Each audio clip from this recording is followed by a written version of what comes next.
ketika tiba sakaratul maut seseorang, diriwayatkan dari Bara bin Azib, datang segerombongan malaikat dipimpin oleh malaikat maut bersama malaikat rahmah. Biasanya kalau kita menjumpai saudara kita yang ingin menghadapi sakaratul maut, keadaan matanya seperti ini. Dia sedang melihat bukan dengan tatapan yang kosong, tapi dia sedang melihat makhluk Allah yang belum pernah dia lihat selama kehidupan di dunia ini, yaitu malaikatnya Allah subhanahu wa ta'ala. Di mana posisi malaikat saat itu? Inda mudil basar, malaikat duduk sejauh mata memandang orang yang ingin sakaratul maut. Maka detik-detik sakaratul maut seseorang, Allah subhanahu wa ta'ala buka tirai gaib. Kalau orang yang ingin sakaratul maut itu orang yang beriman kepada Allah, Allah buka tirai gaib, mata melihat pintu gerbang yang sangat indah, pintu gerbang yang maha indah, tertulis dengan nama orang ini. Allah perlihatkan dengan segala macam kenikmatan nikmat surga untuk orang yang dipanggil ketika dia sakaratul maut, orang yang beriman kepada Allah subhanahu wa ta'ala. Kalau orang yang beriman kepada Allah yang ingin wafat, dibawakan dua barang oleh malaikat. Yang pertama, kafanun min akfanil jannah, dibawakan kain kafan dari surga oleh malaikat. Yang kedua, hanutum min hunutil miski, dibawakan minyak wangi dari surga. Untuk apa kain kafan dan minyak wangi yang dibawa dari surga itu oleh malaikat? Untuk membungkus ruh yang sudah dicabut dari jasad orang yang beriman itu. Bayangkan Pak, ruh saat dicabut masih dibungkus dengan kain kafan, diolesin dengan minyak wangi dari surga. Dibukalah tirai gaib oleh Allah, mata melihat pintu gerbang yang maha indah, tertulis dengan nama ini. Maka turunlah malaikat Israel tepat di kepala orang yang ingin sakaratul maut ini. Dicabutlah ruh secara perlahan oleh malaikat maut. Dia mengatakan, ya ayyatuhan nafsul mutmainnah, hai jiwa-jiwa yang tenang, irji'i ila rabbiki radiyatan mardiyah, pulanglah engkau kepada Tuhanmu dalam keadaan ridha dan diridai. Fadkhuli fi ibadi, masuklah engkau ke dalam golongan hamba-hambaku. Wadkhuli jannati, yaitu hamba-hamba Allah yang sudah dijanjikan surga oleh Allah subhanahu wa ta'ala. Secara perlahan dicabut ruh dari jasad oleh malaikat maut. Saking perlahan, saking pelannya dicabut ruh dari jasad itu, sampai-sampai Nabi mengatakan ada orang yang dicabut ruh dari jasadnya seperti mencabut rambut dari tepung, sangat ringan sekali. Karena sakitnya sakaratul maut itu ada tiga, kata Nabi. Ada orang yang dicabut sakit sakaratul maut seperti tebasan pedang beratus kali di tempat yang sama.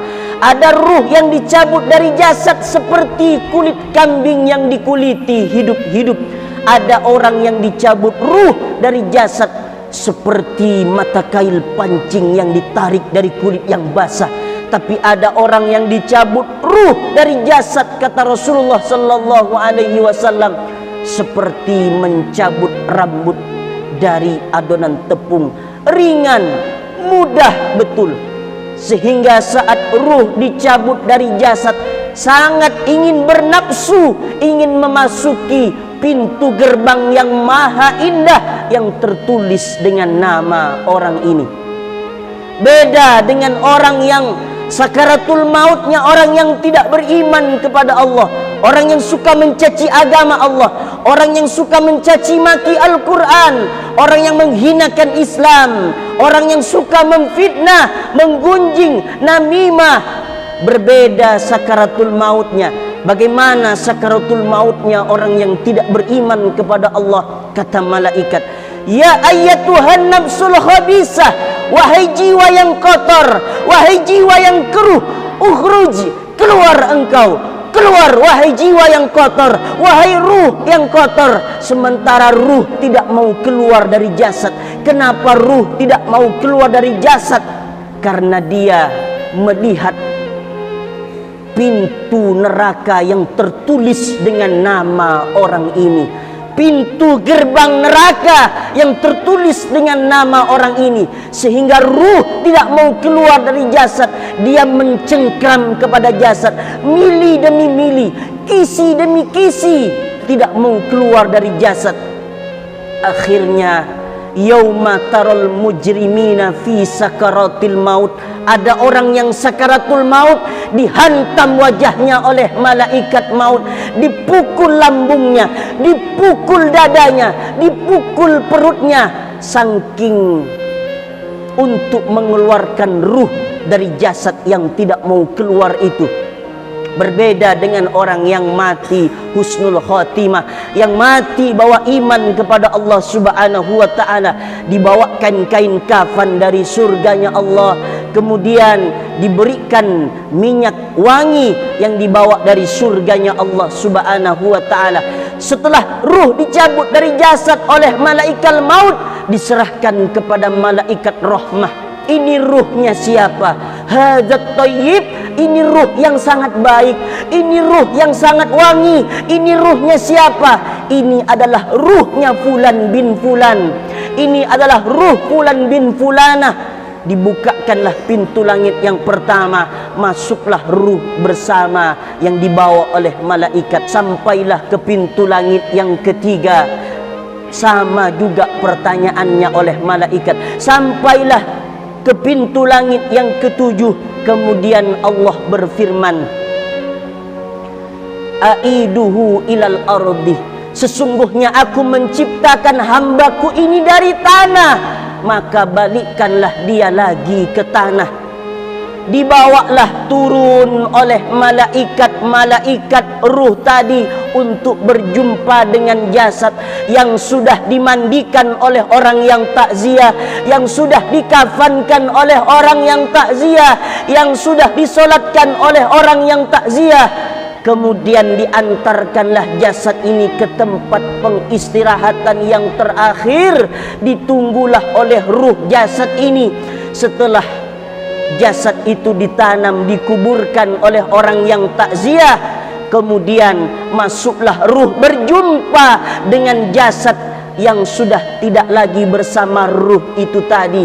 Mendengarlah suara langkah kaki yang terakhir orang yang pergi mengantarkan ke tempat area perkuburan. Mendengarlah langkah kaki orang yang takziah ruh ini. Kemudianlah datang dua malaikat Munkar dan Nakir.